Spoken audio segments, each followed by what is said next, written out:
नमस्कार। प्रभा साक्षी पॉडकास्ट में आप सभी का स्वागत है। आज के इस पॉडकास्ट में हम भारत की अर्थव्यवस्था से जुड़े एक ऐसे फैसले की बात करने जा रहे हैं जो आने वाले वर्षों में देश की आर्थिक दिशा को प्रभावित कर सकता है।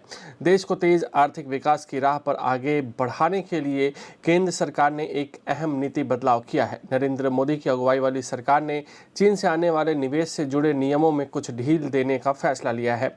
इसका सीधा मतलब यह है कि अब चीनी कंपनियों के लिए भारत में निवेश करना पहले की तुलना में कुछ आसान हो सकता है। सरकार का तर्क है कि इससे देश में पूंजी निवेश बढ़ेगा, मैन्युफैक्चरिंग सेक्टर में मजबूती मिलेगी और रोजगार के नए अवसर पैदा होंगे। लेकिन दूसरी तरफ इस फैसले ने राजनीतिक और रणनीतिक बहस को भी जन्म दे दिया है। क्या यह कदम भारत की अर्थव्यवस्था को गति देगा या सुरक्षा संबंधी चिंताएं बढ़ाएगा? दरअसल यह फैसला केंद्रीय कैबिनेट की बैठक में लिया गया, जिसकी अध्यक्षता नरेंद्र मोदी ने की। इस बैठक में 2020 में लागू की गई प्रेस नोट 3 व्यवस्था में कुछ बदलावों को मंजूरी दी गई। सरकार के आधिकारिक बयान के अनुसार इन बदलावों का उद्देश्य इलेक्ट्रॉनिक कंपोनेंट्स, कैपिटल गुड्स और सोलर सेल जैसे क्षेत्रों में मैन्युफैक्चरिंग को बढ़ावा देना है। इसके तहत कैपिटल गुड्स,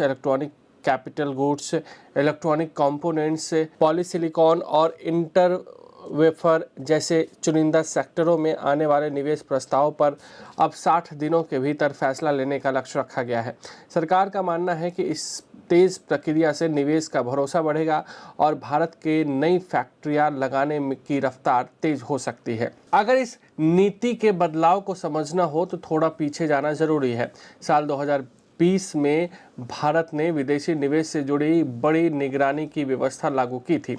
यह कदम उस समय उठाया गया था जब कोविड-19 महामारी के दौरान कई कंपनियों की वैल्यूएशन अचानक गिर गई थी। ऐसे में सरकार को यह आशंका थी कि विदेशी निवेश के जरिए भारतीय कंपनियों का स्वामित्व बाहरी हाथों में जा सकता है।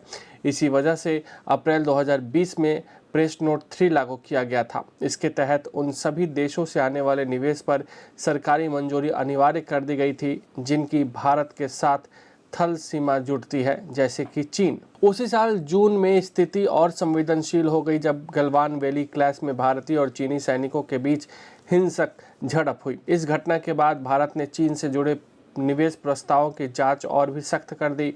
उस समय प्राथमिकता राष्ट्रीय सुरक्षा और रणनीतिक नियंत्रण की थी। लेकिन अब सरकार का मानना है कि यदि निवेश को नियंत्रित और सुरक्षित तरीके से आने दिया जाए तो इससे देश की अर्थव्यवस्था को फायदा हो सकता है। नीति में किए गए बदलाव के तहत कुछ महत्वपूर्ण शर्तें भी तय की गई हैं। उदाहरण के लिए जिन कंपनियों में निवेश किया जाएगा उनका नियंत्रण और बहुमत हिस्सेदारी किसी रेजिडेंट भारतीय नागरिक या ऐसी भारतीय कंपनी के पास ही रहनी चाहिए जिस पर भारतीय नागरिक का नियंत्रण हो।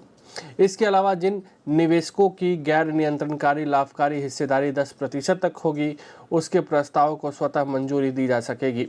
इसका मतलब यह है कि अगर किसी विदेशी निवेशक की हिस्सेदारी सीमित है और वह कंपनी में नियंत्रण में नहीं है तो उसके निवेश को मंजूरी देने की प्रक्रिया आसान हो जाएगा। यहीं पर बेनिफिशियल ओनरशिप यानी कि वास्तविक स्वामित्व की परिभाषा भी अहम हो जाती है। अब इस बात को निवेश करने वाली कंपनी के स्तर पर देखा जाएगा कि असली नियंत्रण किसके पास है। अगर किसी कंपनी में सीमा से कम विदेशी स्वामित्व है और वह नियंत्रण की स्थिति में नहीं है तो उसका निवेश प्रस्ताव ऑटोमेटिक रूट से मंजूर किया जा सकेगा।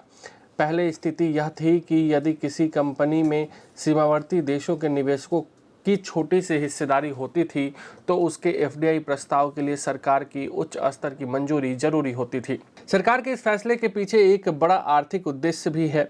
सरकार खुद को एक वैश्विक मैन्युफैक्चरिंग हब के रूप में स्थापित करने की कोशिश कर रही है।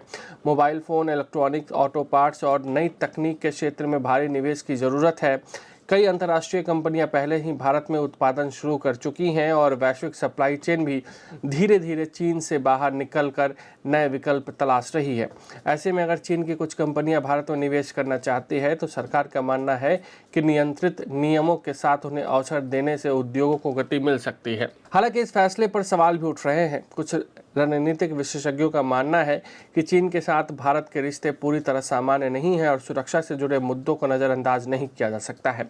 उनका तर्क है कि अगर निवेश के जरिए संवेदनशील क्षेत्रों में विदेशी प्रभाव बढ़ता है तो यह भविष्य में जोखिम पैदा कर सकता है। दूसरी तरफ सरकार का कहना है कि राष्ट्रीय सुरक्षा से जुड़े क्षेत्रों में किसी भी तरह की ढील नहीं दी जाएगी।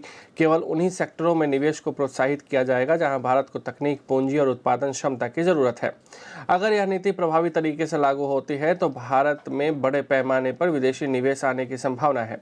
नई फैक्ट्रियां लग सकती हैं, सप्लाई चेन मजबूत हो सकती है और रोजगार के अवसर भी बढ़ सकते हैं। इससे भारत को वैश्विक मैन्युफैक्चरिंग नेटवर्क में अपनी स्थिति मजबूत करने का मौका मिल सकता है। लेकिन आखिरकार सबसे बड़ा सवाल वही है, क्या भारत आर्थिक फायदे और राष्ट्रीय सुरक्षा के बीच सही संतुलन बना पाएगा? चीन से निवेश को लेकर सरकार का यह कदम आर्थिक दृष्टि से व्यवहारिक जरूर है, लेकिन इसके साथ कई रणनीतिक चुनौतियां भी जुड़ी हुई हैं। आने वाले समय में यह फैसला भारत की अर्थव्यवस्था, उद्योग, राजनीति तीनों को प्रभावित कर सकता है। कुल मिलाकर कहा जाए तो चीनी निवेश नियमों में ढील देने का यह फैसला एक तरह से भारत की आर्थिक कूटनीति की बड़ी परीक्षा है। अगर नियंत्रित निवेश और राष्ट्रीय सुरक्षा के बीच सही संतुलन बना लिया गया तो यह भारत की अर्थव्यवस्था के लिए बड़ा गेम चेंजर साबित हो सकता है। लेकिन इसकी असली सफलता इस बात पर निर्भर करेगी कि जमीनी स्तर पर नियमों और सुरक्षा मानकों को कितनी सख्ती और पारदर्शिता से लागू किया जाएगा। आज के लिए इतना ही। अगले पॉडकास्ट में किसी और मुद्दे पर देंगे विस्तृत जानकारी। जुड़े रहिए प्रभा साक्षी के साथ।